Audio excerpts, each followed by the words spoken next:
I sat at my desk and remembered the 30 years since our wedding, as well as our honeymoon, and the best memories of my life. As I reflect on these treasured memories of our honeymoon in Hawaii with Maggie, I am overcome with a deep sense of nostalgia and gratitude. It was an extraordinary and truly magical time that will forever hold a special place in my heart. From the very beginning, there was a feeling that we had entered an enchanted kingdom that washed away all the worries of the world, leaving a serenity that cannot be described in words. Walking hand in hand along the pristine beaches of Waikiki, with gentle waves lapping at our feet, we were engrossed in the beauty of the world around us. The fragrant scent of plumeria permeated the air, serving as a constant reminder of the romance and tranquility that enveloped us.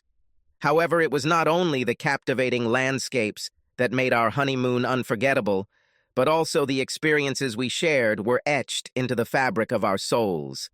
Exploring the lush rainforests and stumbling upon hidden waterfalls was a revelation of the majesty of Mother Nature.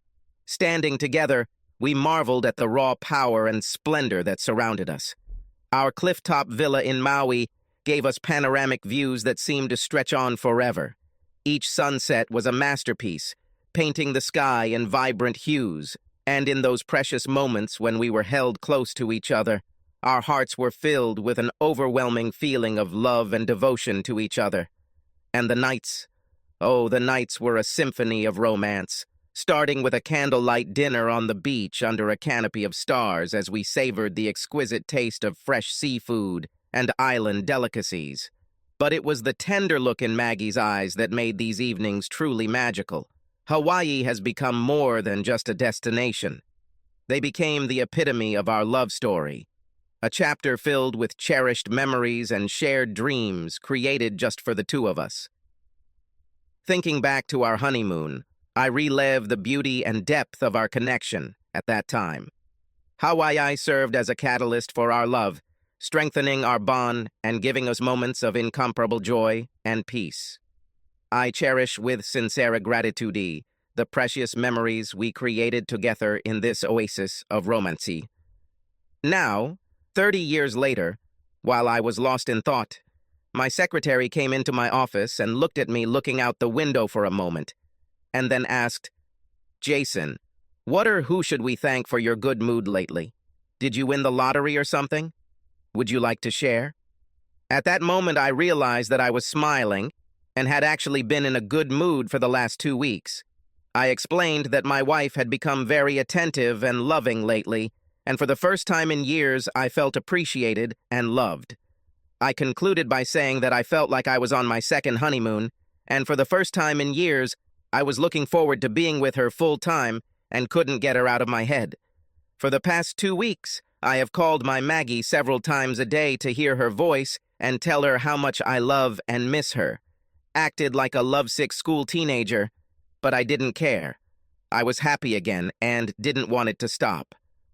Maggie and I have a strong marriage, but a 30-year relationship can become less exciting and more mundane. But for the past 2 weeks, Maggie had been frisky, wanting to have sex almost every night and doing things to me that she hadn't done in years. I never once suspected or thought that the change in her affections was anything other than a rebirth of our marriage. I planned to surprise her with a romantic evening and left work early. With a smile on my face, I paid for 24 roses at the florist and filled out a card with a heart expressing my love, then stopped at the liquor store and bought a bottle of her favorite wine along with a large box of chocolate-covered cherries, also her favorite.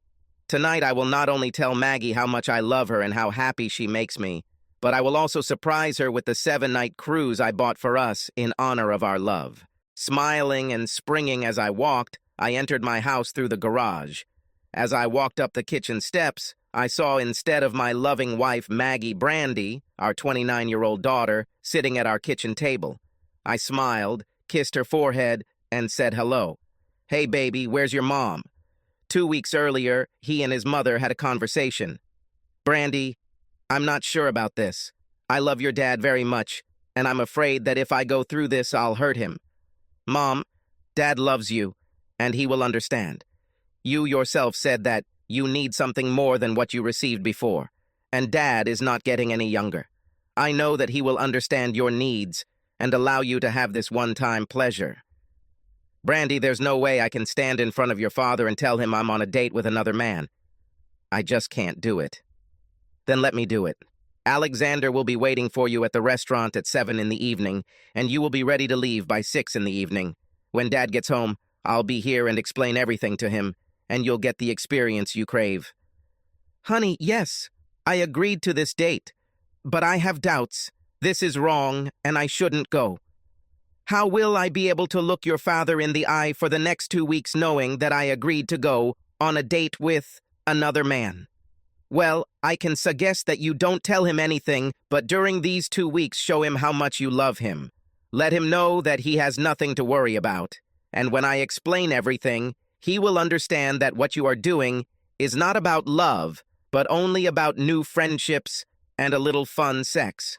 Reach out to him and rock his world, and when I explain the situation that evening, he will welcome you back with open arms. Believe me, Dad loves you and is ready to do anything for you. He always gave you what you wanted. Just like that. Showing his love for you, Mom. Probably yes, and maybe you're right. Well, I mean, it's just one date, and it doesn't mean I'm leaving your father for another man. Having a fun night out 30 years later shouldn't be a problem. I'm going to show your dad how wonderful he is and how much I love him every night until date night. And then when I get back to him, I'm going to try to make him the happiest man in the world.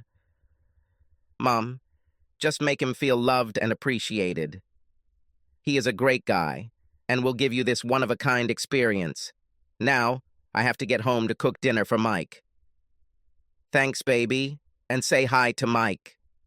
When will you two give us grandchildren? Soon. We've already talked and plan to start working on it in a few months, Brandy said before heading home. Maggie sat alone in the art studio Jason had built for her behind their house, in front of his latest project.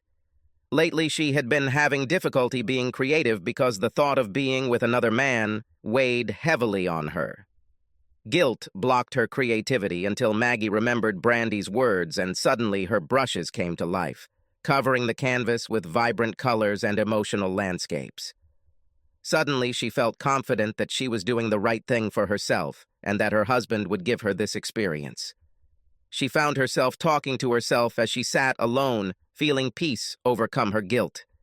Jason may be angry at first, but I know I can make him understand. I truly love this man, and he was such a wonderful husband and father. I will be the best wife and show him how much I love him. The first night of my plan to shower him with love, I put on his favorite baby doll nightgown after showering, styling my hair, and spending some time on my makeup. Met Jason as he entered the house, wearing a nightgown with high heels, and took him straight to the bedroom where she undressed him. Unbuckling his belt and taking off his pants, I surprised him with something I hadn't done in years. I gave him pleasure below the belt with great enthusiasm. His smile made me feel warm and happy that I could do this for him, and I thought, why haven't I done this all this time? He hugged me and told me with a big smile how much he loved me. Maggie, this was the best meeting at home in recent years. For what reason, baby? I just wanted to show you how special you are and how much I love you. Did you like it? I liked it, and it hasn't happened for so long that I forgot how much I missed it. I felt pleased. I pulled him onto my bed, and we kissed for several minutes. It was the best sex I've had in years, and I started to rethink my date with Alexander. Over the next 2 weeks, our sex life reached a new level of excitement, and Jason was a new man, smiling, laughing, telling jokes, and just as loving as before. I was happier than I had been in a long time, and rethought my plans for date night. Even told Brandy how much things had changed, and that maybe I didn't need this experience anymore because my dad and I had our spirits back. Mom, this is great, but don't give up just yet. Let's see how the next 2 weeks go. Just enjoy each other and see where it goes. There is no need to cancel anything yet. We'll see how you feel in 2 weeks, and you can always cancel at the last minute. I'm sure Alexander will understand, but you have to realize that you may never have this chance again. Okay, maybe you're right. Tell me more about Alexander. I know he is your friend's father, but tell me again about his situation. Of course, Mom. When he learned that his wife, Mary, had an inoperable brain tumor, he took time off from work and spent every second with her until her death. She was the love of his life, and after her death, he became a shell of his former self. Except for work, he did not leave the house and became a recluse, not communicating with his family or friends. Her death created a hole in his heart that he could not fill. In the last 3 years, he became depressed and quiet. When Mary and I suggested that he leave the house and start dating, he explained that he didn't know anyone and didn't know how to be with anyone except his wife, Mary. Mom, as I listened to this wonderful man, tears came to my eyes, and it occurred to me that I might have a solution for both of you. I told him about your deep love for Dad for 30 years, and what a wonderful wife you were. I told him that over the years, your intimate life has become stagnant, and Dad has slowed down with age. She told me how we had discussed going on a date to get a little pick-me-up, but not for a long-term romance, but for the sake of becoming friends, and maybe for something more, but nothing long-term, since you would never leave your father. When he saw your photo, his eyes lit up. He smiled and asked, "Do I believe that you would want to go on a date with him? Here's our conversation. Mr. Connor, I assure you that, when I show Mom your photo and tell her about you, she will not miss this chance. But she's a few years older than you. Won't that be a problem?" "No. If she looks the same, not at all. I would love to spend some time with her. What about your father? Will he really allow her to date me? After all, this is his wife. Like I said, leave it to me. Dad will do everything for Mom to make her happy, and she needs it no less than you. I think you two can help each other and become good friends. Leave it to me, and I will arrange everything. I'll talk to her, and if she agrees, I'll give you her number, and then you can arrange a date and spend the night together." "Nights? What do you mean?" "Mr. Connor, you are both adults. Both need each other. Be creative and plan an evening and night together." "So, you see, he thinks you are beautiful and would like to spend the night with you if you are interested. I'll give him your cell phone number and tell him to call you during the day. He really looks good and is about 10 years younger than you, and I know you will be happy. He just needs communication and a friend, and I know that you can help each other." The next day, Alexander called Maggie, and after a wonderful conversation, he invited her to become his companion and spend the night with him. When he said how beautiful she was in the photo and how wonderful it would be if she went on a date with him, she felt like a schoolgirl. The excitement of her doing something so different and his flirting made her feel butterflies in her stomach. She agreed to the date and told him that she was looking forward to meeting him. He said he would pick her up, but she replied that she would prefer to meet him at the restaurant. They texted each other daily and flirted with each other more and more as the evening of their date approached. By the evening of the date, Maggie's text messages would not have withstood the simplest test of a wife's fidelity. She was constantly excited, imagining what she had to do. She tried not to forget about Jason, and every evening she put more and more energy into their lovemaking. Now Jason walked around with a grin on his face, and Maggie walked around with an uncontrollable desire for sex. This was a new level that she enjoyed beyond her dreams. I loved my daughter, and considered her the most beautiful girl in the world. I was so proud of how she developed into the woman she has become today. I wish I had spent more time with her as she grew up, but I worked hard to give them a good life and tried to always be there for her as much as possible. I smiled when I saw her, but I was embarrassed. "Darling, what are you doing here and where is your mother?" I said, and she watched as I placed 24 roses on the table, along with a bottle of wine and a box of chocolates. "I have a special surprise for your mom tonight, and I can't wait to see her." He reached into his jacket pocket and pulled out travel plans and tickets for a 7-day cruise. "I'm taking your mom on a 7-day cruise on the new yacht Love, and I can't wait to see her face when she finds out about it. Don't say anything when she gets home. I want to surprise her." "Dad?" When she called me Daddy, I always smiled, remembering how she was a little girl and sat on my lap. But I realized that something was wrong. There were tears in her eyes, and she was all out of breath, worried about what I was going to hear. "Dad, we need to talk," she said, and a tear rolled from her eye. She saw the worry on my face. "What's happened? Is there something wrong with Mom?" "No, Mom is fine. Please just sit down and let me explain everything." I sat up and looked into her tear-filled eyes as she tried to continue. After a moment, she spoke. "Dad, you know how much Mom loves you, and she told me how good everything is between you two lately." "Yes, and I love her too. That's why I want to show her how I feel." Now, seeing her tears, I realized that everything she was going to tell me was not going as she planned. "I'm really sorry, Daddy, but Mommy has a date." I sat in silence, hearing the words, but not understanding their meaning. Her tears flowed as my brain connected the dots into anger. "Brandy, what are you talking about? Where is your mother?" I demanded in a loud voice that made her shrink away from me in fear. "Mommy loves you very much, Daddy, and you may take this the wrong way, but Mommy went on a date with another man and won't be back home until tomorrow. She couldn't tell you herself, and I volunteered to tell you because she couldn't hurt you. Just one night, and Mom will be back tomorrow." "What is this, a joke? You can't be serious. Your mother would never do anything to betray me like that.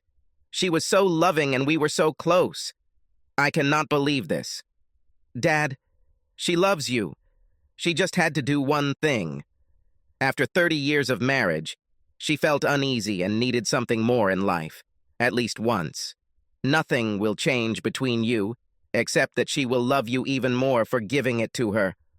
I looked closely at my daughter. "Brandy, why are you getting involved in this? Your mother shouldn't have brought you into this, and I should be discussing this with her, not you.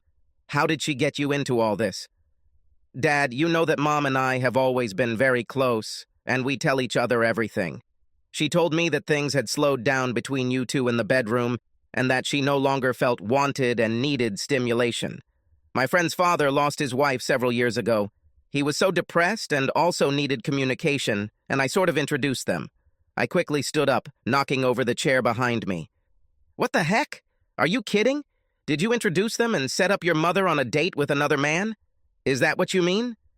Lowering her head and looking at the floor, she was silent. Now I was pacing back and forth in the kitchen, trying to make sense of this disaster. "Damn it, Brandy, answer me!" I shouted, standing over her. "Did you set it all up? My wife, your mother, is on a date with your friend's father, and you arranged this?" At these angry words, saliva flew out of my mouth. "I'm really sorry, Daddy. But yes. It sounds bad when you say it like that, but I did it out of love for my friend's mom and dad." "Holy hell! What have you done? Love for your friend's mom and dad? What about your love for me? Am I some piece of trash that you can shit on and expect me to accept whatever comes into your head?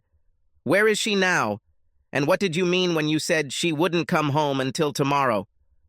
"Dad, he took her to a restaurant, I don't know which one, and then they will spend the night together, but only this time.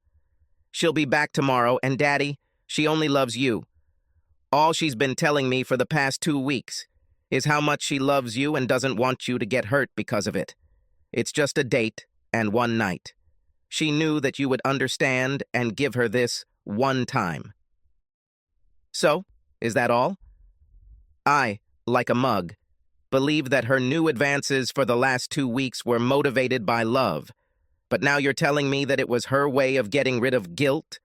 Well, this will not lead to anything good, I assure you. Still in tears, she begged, "Dad, it's not like that at all. She never pretended or hurt you. On the contrary, she did everything possible to let you know that she loved you. Daddy, can't you just give her one night? You know that she loves you and cannot live without you. She told me she was looking forward to your retirement and spending time with your grandchildren. Mike and I are planning to have kids, and we need both of you." Well, isn't that damn unusual? That ship sailed the moment she agreed to go on a date with some man who wasn't me. Who is this guy? "My friend Mary's dad. He's a really nice guy, and you'll like him, Daddy. I think you have a lot in common." "Oh yeah, we could be such good buddies." "So you think I could befriend a man who knowingly dates a married woman, my wife?" Maybe we can become drinking buddies and I can let him use your mom on the weekends. Is that what you two have planned for me?" Brandy sank into her chair, realizing there was a serious flaw in her plan. She had never seen me so angry and talking to her like that. A shiver ran down her spine as she hid from my anger. Pacing around the room, I finally regained control of my emotions, turned to my daughter, and spoke in a poisonous voice. In a voice she didn't want to hear anymore. My hurt and pain was obvious and made her feel small and guilty for her role in all of this. "Listen to me carefully, Brandy. I want you to leave now. I need to be alone to understand what you two did to me tonight. I don't want to see or hear you. Do not call me. Do not write. Never. Your betrayal is unforgivable, and now I have no daughter. You are dead to me. Do you understand what this means? I'm no longer your father, and I don't have a daughter. Now get out of my house and never speak to me again." Brandy sobbed openly with her head in her hands. "Dad, please don't say that. I love you, and I want to stay here tonight. Mom and I planned for me to stay with you. We don't want you to be alone. Brandy, the level of disrespect you showed me makes me wonder if you ever respected me or loved me as your father. You are your mother's daughter. All these years I worked like a horse to give you and your mother a better life, and such gratitude? No, turns out I'm only here as a meal ticket, and have obviously never earned respect from any of you." Between tears and sobs, she continued, "Dad, I love you. Please don't say that. Just leave it to your mom and let her explain everything tomorrow. You've had 30 wonderful years together, and I know you love her. Give her just one thing and she won't leave you, Daddy. She loves you.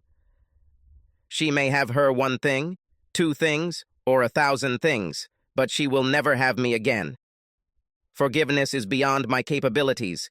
Everyone involved will be punished, including the lonely man who took my wife, a married woman. Now, go away. You showed your true colors. You still have your mother. Nothing will change for you. You two are made for each other. Like I said, Brandy, in my heart you are no longer my daughter. Now please leave me."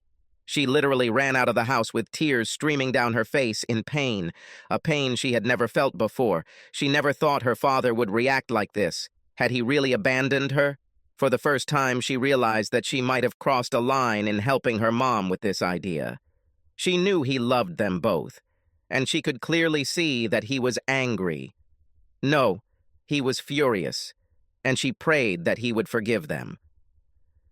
Immediately after Brandy left, I called Maggie on her cell phone, and the call went straight to voicemail. I left her several messages, begging her to call me and come home.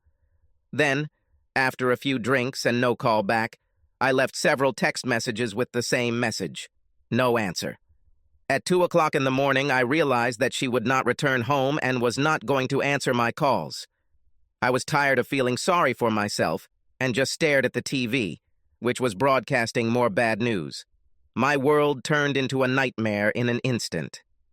I thought about how our 30 years of marriage, the good times, the birth of our daughter, all the parties and proms, Brandy's wedding, and the closeness we all shared were now gone forever.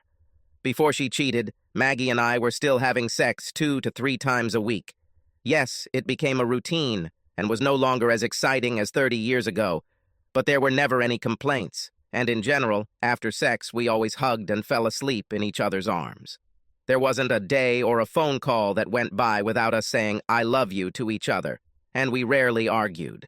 Looking out the window, I found myself looking at the art studio I had built for Maggie to support her hobby. She spent most of her time for the past 20 years creating wonderful paintings and sculptures in this studio, winning several awards for her work, which were displayed in the room I built to display all her awards and paintings. It became a shrine to my wife's work and her refuge. I always felt that, besides her daughter, that damn studio was the most important thing in her world. I was, at best, 3rd on her list of importance, but I loved her, and everything suited me as long as she was happy. The conversation with Brandy hit me hard. The revelation that she needed to sleep with another man took me by surprise and without the slightest warning. Apparently, with all the years of working long hours to provide for my family, I was too busy to notice that she was not satisfied with me or our marriage. To do this to us without talking to me and instead share with Brandy was humiliating and fueled my anger. I thought about my life, my home, and my future. I inherited my house and property from my grandfather, and it was in my name before we got married. There was no mortgage on the house, which got me thinking. In my drunken state, with my anger welling up, I began to think of ways to hurt Maggie like she had hurt me today. As I continued to look out the window at her studio, the devil sitting on my shoulder whispered in my ear. Maybe it was the alcohol. Maybe it was the pain of betrayal or humiliation in front of my daughter. But I suddenly felt a surge of strength. With renewed energy, I jumped up from the couch and replaced my sadness with action. I made over a dozen trips to our bedroom, collected all her things, and moved them into the studio. All of her expensive shoes, dresses, clothes, underwear, jewelry, and everything that belonged to her now lay on the floor in the center of her sanctuary, the art studio. For the next hour, I walked around the house and collected all the photo albums, including all of our wedding photos, and placed them on top of the growing pile. Then I remembered that she had vacuum-sealed things in the attic. I found her wedding dress, baby clothes, and many other sentimental items, and dragged them into the pile, which was now about more than a meter high. It's amazing how much one person can collect over the years. Then I took all her pictures off the wall and put them on a pile. The sculptures, all her sketches, and everything she loved were now part of a growing pile of things. It was already 5 in the morning, and I was still on edge. I told myself I wouldn't do anything until 6 a.m. to give her a chance to come home or answer my calls and texts. If I don't get a response or she's not home, I'll finish what I started. I walked through the house again, making sure everything she owned and cared for was in the studio. At 5:30, I grabbed a 20-liter can of petrol from the garage and went to the studio, getting ready for 6 a.m. During this time, I went online, canceled the joint credit cards, and transferred money to our accounts, took cash out of the safe, and packed a few suitcases. Then I put them in my truck, since I had to spend some time away from home until the lawyer sorted everything out. I waited another 5 minutes for her to return, and at 6:05, abandoning my last hope, I poured gasoline onto the pile and along the walls of the studio. With a deep sigh, and after a few seconds of hesitation, I made my decision and threw a lit match onto the floor, which instantly ignited the pile of her treasures. The fire spread quickly, and before I had time to leave, the flames were already visible from the street. The fire quickly consumed her world and everything she loved. As I drove along the highway, a sudden realization struck me, amplified by the terrible state I was in. A terrible sadness overcame me, and tears began to stream down my face. At that moment, it became clear that my once wonderful marriage had suffered the same fate as the studio. It burned down. What I didn't expect was that the fire spread from the studio to the back porch, which caught fire along with the art studio. Luckily, firefighters who put out the fire in the studio were able to extinguish the fire on the porch and save the house. The home sustained significant smoke damage and was uninhabitable until the damage was repaired. While all this was going on, I checked into a highway motel about 90 miles from the smoldering ashes that had once been my marriage and paid in cash. I didn't want to be found until I couldn't think straight, and using credit cards would make it easier if the police came looking for me. I was awake and on adrenaline until I opened the door to my room. I turned off the phone and collapsed on the bed, falling into a deep sleep, and woke up only at noon. My phone started glowing as soon as I turned it on. I had dozens of missed calls and texts from Brandy, Maggie, and the sheriff. After getting off the Uber, I met Alexander at the restaurant and was both nervous and excited to see this handsome young man waiting for me at the reception desk. He smiled when he saw me, admiring my little black dress, black sheer tights, and matching high heels. His eye was drawn to my exposed cleavage, highlighted by my exposed black bra. At the beginning of the day, I spent several hours at the salon to get my hair and makeup perfect. I wanted this one time to be exciting. memorable and perfect for him.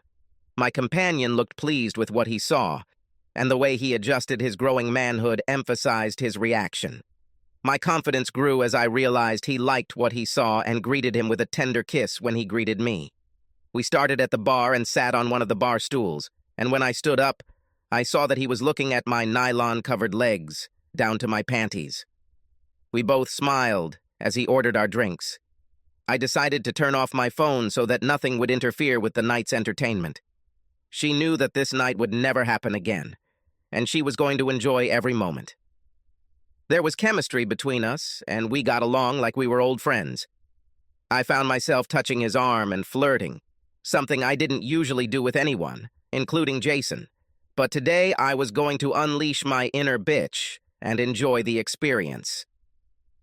As we finished our second glass, the lovely hostess announced that our table was ready and showed us to our seats. The dinner was wonderful, and I enjoyed the conversation and our time together. When he asked if I still wanted to spend the night with him, I took off my heels and stuck my foot between his legs. When he looked down at my red toenails, peeking through the sheer nylon covering my foot, he smiled and said it was time to go. Holding hands, he led me to his hotel room, which he had already booked. As the elevator doors opened on the 14th floor, I realized what I was about to do, and suddenly thoughts of Jason flashed through my mind. He must have noticed something because he pulled me towards his strong body. When I looked up at him, he gave me a romantic kiss, the likes of which I had never experienced. That was all I needed to forget about my husband and marriage. Tonight I was going to be his, and enjoy this experience. Once in the room, he wasted no time in unzipping my dress. When it fell to the floor, he took off his clothes and stood in front of me. He spun me around and told me how sexy I looked, then took off my bra and laid me on the bed. I don't know how long it lasted, but it was so sensual and loving that I melted in anticipation of future events. I got on my knees and worshipped his beautiful tool for the next 10 minutes. He couldn't take it anymore and forcibly removed my pantyhose and ordered me to put my heels back on because he found them so sexy. It made me feel a little lewd. While we were having sex, he kissed me several times. This man was an Olympic kissing champion. I thought briefly, gotta get Jason to do this, it's so sexy. Damn again comparisons. Enough. He continued to look deep into my eyes and said, I love you, Maggie. It was unexpected, and his words touched my heart. I can only describe it as a religious experience, and it was so powerful that I was overcome with tears of joy. We made love 4 more times that night and another time in the morning, each time as intense as the last. It was by far the best sexual experience of my life, and I was pleased with myself for allowing it to happen to Alexander. Thoughts of Jason began to bring me back to reality, but I tried to focus on the man who was hugging me as tightly as he could. As we lay there with the sun peeking through the curtains, he kissed me tenderly and stroked my hair. Maggie, as I said last night, I was serious. You are an amazing woman, so sexy and sensual, and I think I love you and want to spend more time with you. Can we meet again? Suddenly I became worried and tried to be gentle. Alexander, it was the best sex of my life, and you are a wonderful, sweet man, but I'm happily married and I can't do it again. It was a one-time experience, I loved it, and you were great. You are a wonderful lover, and I enjoyed every second of it. Maggie, think before you say no. Your husband doesn't seem to mind, and if you let this continue, I can make you very happy. Just think about it before you say no, please. Good, yes. I'll think about it. But this is the best I can do right now. With another deep kiss, he held me tightly to him, and I melted into his arms. If I wasn't married to Jason, I would be with this man in a heartbeat. But my husband is Jason, and I hoped that he could forgive me for what I just did. After breakfast, we left the hotel, and while he was driving me home, I turned on my phone for the first time since our date last night, and was shocked to see all the missed calls and texts. I saw Jason's message and felt a pang of guilt in my heart. This dear man was suffering, and I was not there. Tears came to my eyes, knowing that his pain was caused by me. Then, before I could move on to the next text message, The phone rang as Alexander turned into my neighborhood. "Mom, where are you?" "Hey, baby, I'm almost home." "Mom, there was a fire in your house. We tried to call you all night, but it seems you turned off your phone." "Fire? Where's your dad?"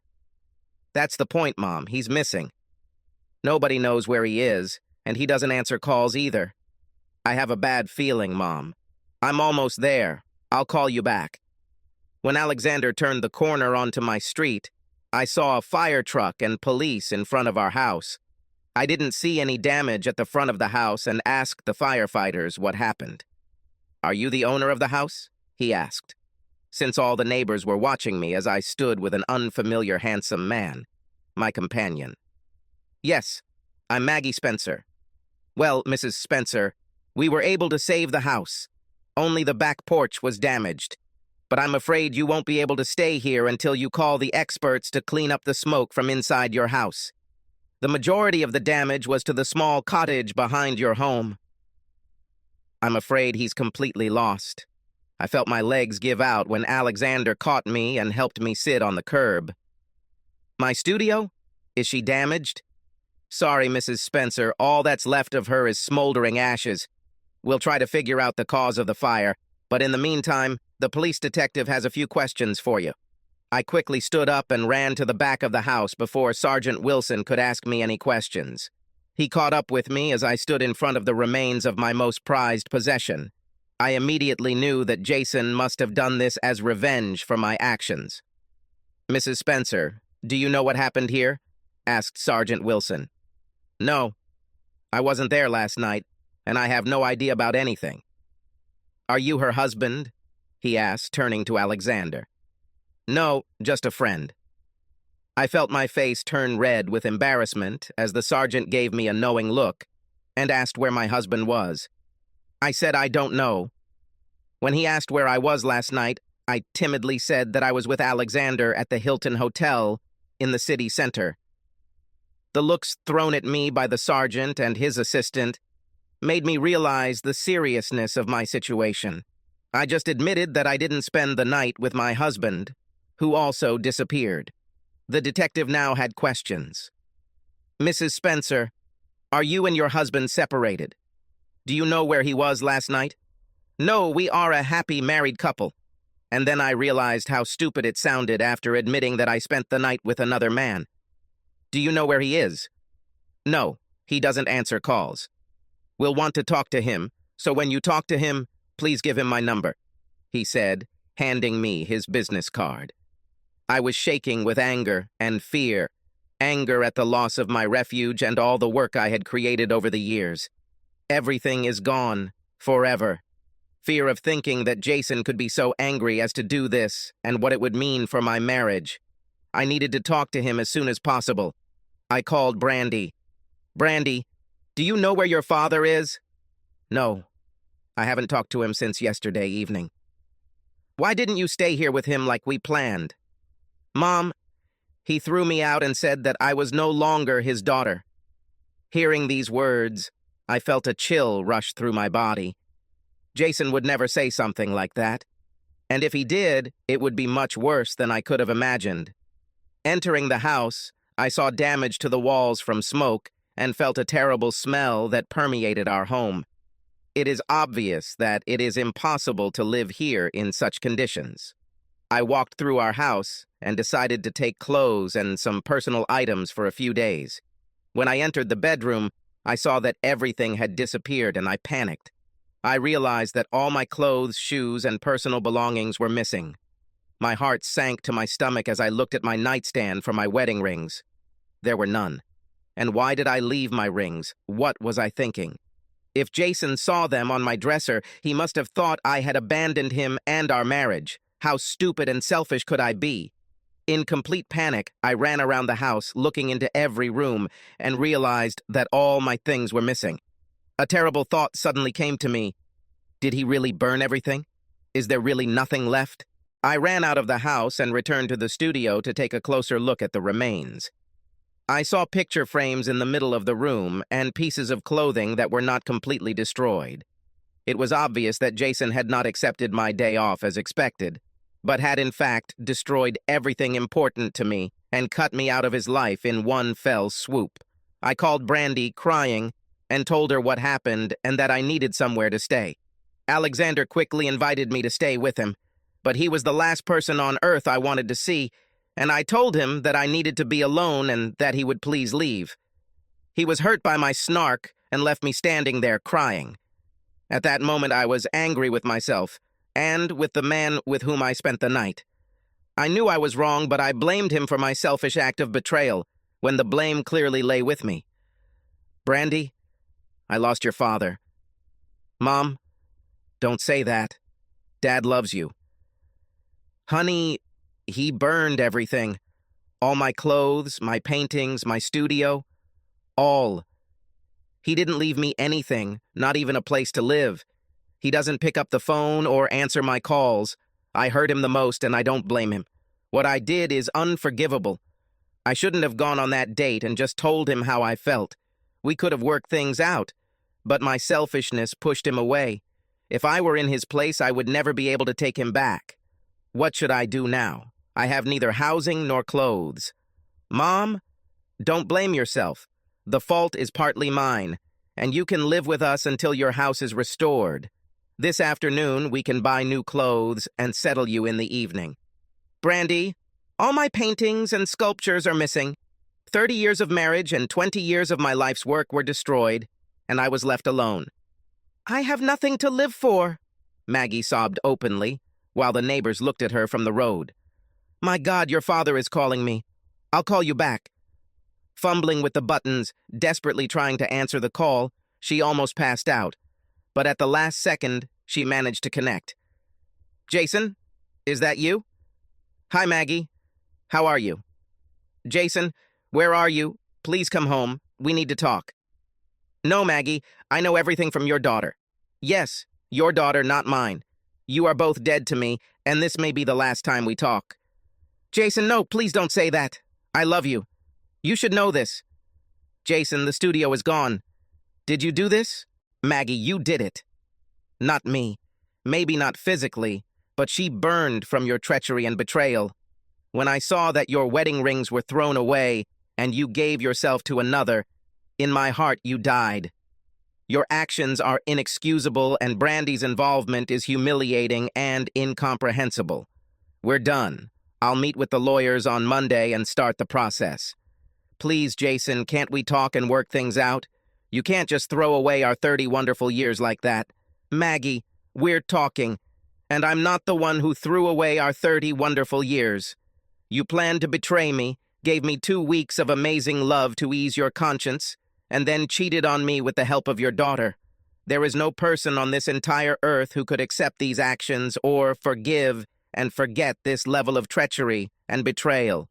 It was pure evil, and I pray that you regret your actions for the rest of your pathetic life. This is the last time we talk. You can contact me through my attorney's contact information, which will be included with the divorce decree. Goodbye, Maggie. Jason, no, wait. Jason? Jason? Jason was gone, and so was the world I loved and cherished. Brandy arrived just as I was holding the phone, calling Jason, who had already hung up. We hugged each other, crying over our loss. Finally, we realized that we could not remain in the ruins that my home had become while the fire and police investigated. We needed to figure this out, so we went to Brandy's house. When we arrived at her house, she explained everything to Mike, who was shocked by her explanation of events. Brandy tried to tell the whole story, but when Mike learned that his wife had arranged a date with her friend's father, he was shocked and disgusted, and his anger flared. Brandy, you arranged a date with another man for your mother, and on top of that, you knew that your father would be alone? You should have known he wouldn't accept it. What kind of man would allow his wife to go on a date with another? Is this what you'll do when we get older? Will you voluntarily cuckold me like your mother did to your father? He was such a wonderful guy, and you and your mom were his whole world. What have you done, Brandy? I'll tell you what you did. You destroyed a good man and forced him to do unthinkable things. I can't express how disappointed I am in you, Brandy. I will contact him and apologize for your stupidity. When this is all over, You and I will have a long conversation about our future together. Having children with you is officially on hold until I better understand your values. I'll tell you straight, I don't share them, and I will never tolerate such betrayal." She was shocked by his anger and surprised that he did not understand her mother's situation. It was just a one-time date, after 30 years of marriage, for God's sake. So what? Later, she realized that the big problem was the end of her parents' marriage, the loss of her father and her mother's happy life. Soon, they will all know the consequences of her action. 5 long days later, I returned to my house to assess the damage. I wasn't going to file an insurance claim because I didn't want to add any more potential costs to what I already had. At the meeting with the lawyer, I explained that the house belonged to me and was not part of the settlement. Maggie can get half our savings and no child support. If she resists, I will file a suit for adultery and tell everyone how she cheated on me with her daughter's friend's father. I've already met with a lawyer and started filing divorce papers. Then I asked for the name of a criminal arson lawyer, but after meeting with him, I realized that since I owned the property, there probably wouldn't be a criminal prosecution unless I filed an insurance claim, which I had no intention of doing. In the worst-case scenario, firefighters may issue a fine, but criminal charges will not go through the courts unless a false report is filed. One of our neighbors, who Brandy went to school with, called her when she saw me come home and enter the house. Brandy quickly came to me. I was inspecting the damage and assessing the work needed to make the house livable when I heard the front door open. "Dad! Dad, where are you?" I heard Brandy scream as she entered the house. I didn't answer and continued assessing the damage. Looking out the window and seeing the pile of ashes that had once been Maggie's hideout, I smiled. When Brandy found me in one of the bedrooms, she quickly ran up to me and gave me a big hug. "Daddy, I am so sorry. Please forgive us. We love you." "Brandy, I will never forgive either of you, and I already told you to never talk to me again. Now please let me go and leave me alone, and no, you are my father and you must forgive me. I am your only daughter and you love me. Pay attention. I no longer have a daughter, only a treacherous woman who broke my heart. Now you are not my daughter. Please leave me alone. Dad, Mom needs you. She lives with us and misses you very much. She cries all the time and wants to apologize to you for her mistake. Could you come to my house and see her?" Never. The moment she went on that date and spent the night with another man, she ended our marriage. Hell, she even left her wedding rings on the table, which means the end of our marriage. It's over and I won't talk to her anymore. You can both contact me through my lawyer. Later today, I will buy a new phone and number, but for now, you better go and be with your cheating mother. Are you really going to throw away 30 years of a happy marriage with your mother? No, not me. Your mother threw away these 30 years as soon as she took off the rings and went to her lover. It was you and your mother who ruined my 30 happy years, and for this I will never forgive or forget you. Now get out of my house. The second time, Brandy ran out of her childhood home crying. The pain of her dad telling her that she was no longer his daughter was devastating and heartbreaking. Even years of therapy could never take away the pain of his words. The next day, Maggie was served with divorce papers and collapsed, realizing that her marriage was over because of her selfish act of infidelity. She tried to fight him, went to counseling, tried to talk to Jason, but to no avail. He never spoke to her or Brandy again. Mike finally got through to Jason and expressed his anger and disappointment at what the girls had done. He said he'd changed his mind about having children because of his feelings about Brandy's loyalty and her involvement in what they did to Jason. Mike would never want to live with a woman who thought like this and is currently undergoing couples counseling to see if they can save their marriage. Maggie wanted to move back into the house after Jason rebuilt it, but the divorce agreement stated that the house belonged to Jason and was not part of the divorce agreement, and she would have to find her own place. The judge eventually awarded her half of their savings and $3,000 a month in child support for 10 years, which he had no intention of paying. Maggie will have to find a job and support herself, something she had not had to do during the previous 30 years of their marriage. She eventually moved out of her daughter's apartment and into a small one-room apartment near the city center, where she found work at a small art gallery as a sales agent to make ends meet. Maggie's creative freedom was suddenly in jeopardy. She will no longer be able to spend all her time in the beautiful studio that Jason built for her. She will no longer be able to sit in front of her art projects and enjoy the beautiful view of the lake from the large panoramic windows that her husband gave her. Soon, she will be too busy with work and will use all her free time to make her life even a little like before. All her free time was gone, along with her luxury and happy marriage, all for one exciting night with another man. She can never find enough tears. She would never have enough tears to erase all the hurt and suffering caused by her one-time experience. No, her loving husband Jason would never speak to her again.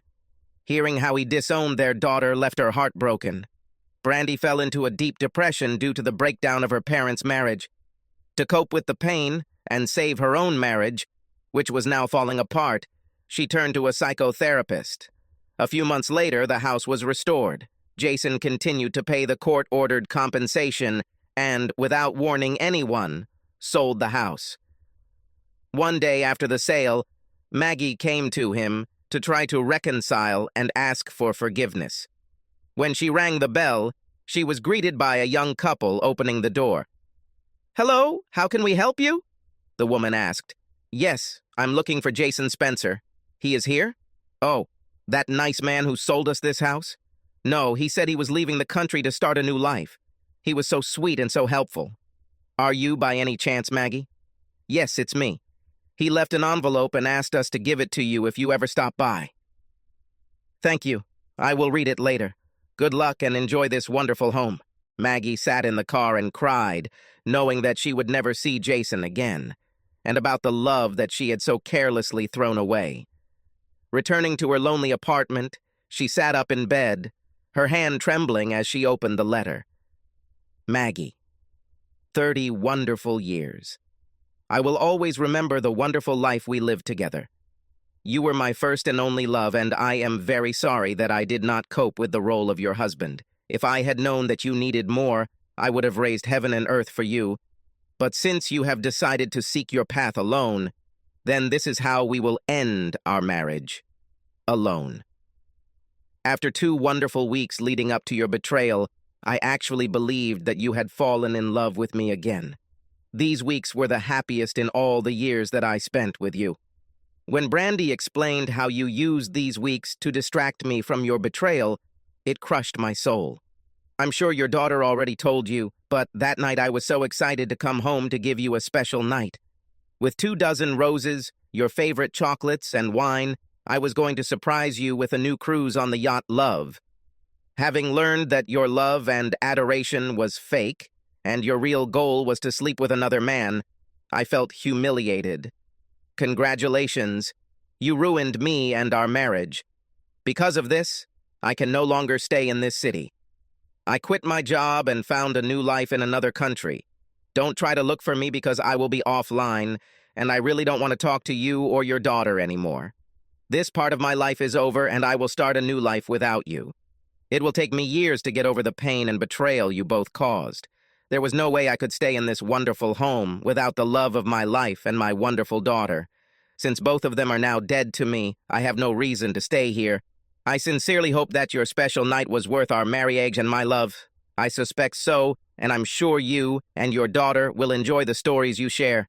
Have a happy life, and please forget about me and our years together. Like I already did. My new life has already begun without you. J.S.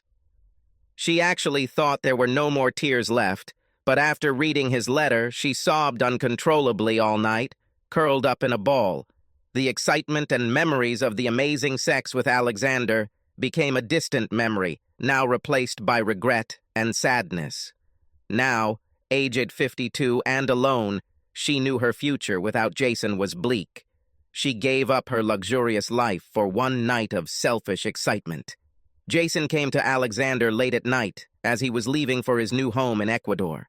When the door opened, Jason pushed his way into the house and introduced himself as the husband of the woman he had stolen from him. Alexander tried to explain that he thought Maggie didn't mind being with him and would never have pursued her if he thought she didn't. But it was too late. Jason didn't accept any of his excuses. All the anger, rage, and pain with which he had lived for the past months turned out to be directed at the predator standing in front of him. The conversation was quick, as Jason used a crowbar. In less than a minute, Alexander's life changed forever. Before Jason walked to his waiting Uber to leave for the airport and fly out of the country, he looked at the wincing man and said, "I give advice, asshole. Having sex with a married woman is harmful to your health." By the time Alexander arrived at the emergency room and told the police what had happened, Jason was already on his way to his new apartment on the beach in the province of Manabi. His new life had to begin without his previous baggage and family. It took police detectives 2 weeks to figure out that Jason was no longer in the country, and they couldn't touch him until he returned home. Even if they managed to find him, there is no extradition in Ecuador for assault charges. Alexander spent 2 agonizing weeks in the hospital and many months in physical therapy, learning to walk with his new knees. Unfortunately for him, the 25 stitches on his face will remain a lasting reminder of that night with the married woman. He didn't know what his life would be like, but he knew that the life he once had was over, thanks to those 2 women who convinced him to take someone else's wife. He never spoke or saw Maggie or Brandy again. Brandy's husband, Mike, nearly divorced her over the incident, but a psychologist helped Brandy understand what she had done, and she promised to remain faithful to Mike and their future family. Mike waited 2 years before agreeing to have children, to convince himself that his wife would never betray him the way she betrayed her father. True to his word and her remorse, Jason never spoke to Brandy again. By her action, she forever rejected her dad and his love. Upon learning of Alexander's beating, Maggie and Brandy were devastated and felt responsible for the attack, adding to the guilt and pain they caused Jason and for destroying their family.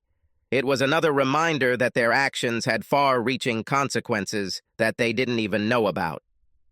Both realized that their delusional thoughts, that if only Jason had allowed Maggie that one time, their happy life would have continued, were wrong. Their stupidity meant that a happy life could never be further from the truth. The loss of their father and husband became a deep pain for them, with which they will live until the end of their days. Due to depression and age, she never found another man and lived a lonely, sad life. All her plans for a happy old age with Jason and their grandchildren were now just a distant memory. Since Jason stopped paying child support as soon as he left the country, her savings won't last long and she'll have to continue working to survive. Crying in her sleep became her usual activity. I now have over $750,000 from the sale of my house, and the money I have saved over the past 30 years, minus the purchase of my new apartment. With this amount of money here in Ecuador, my next 30 years will be lived in comfort and peace. There are a lot of young, pretty women here who appreciate the generous American man, and I enjoy being with all of them. 6 months after that terrible night, I found myself on the beach in Puerto Lopez, opposite my new apartment, drinking a cold beer, and came to the realization that divorce is normal. Breaking up is okay. It's okay to be alone. What is not normal is staying in a place where you are not valued or valued. This will never happen again. Subscribe to our channel so that your second chaff doesn't cheat on you, and go ahead and listen to the next story, because this story is nothing compared to the next one. If you're under 18, don't even think about listening to the next one.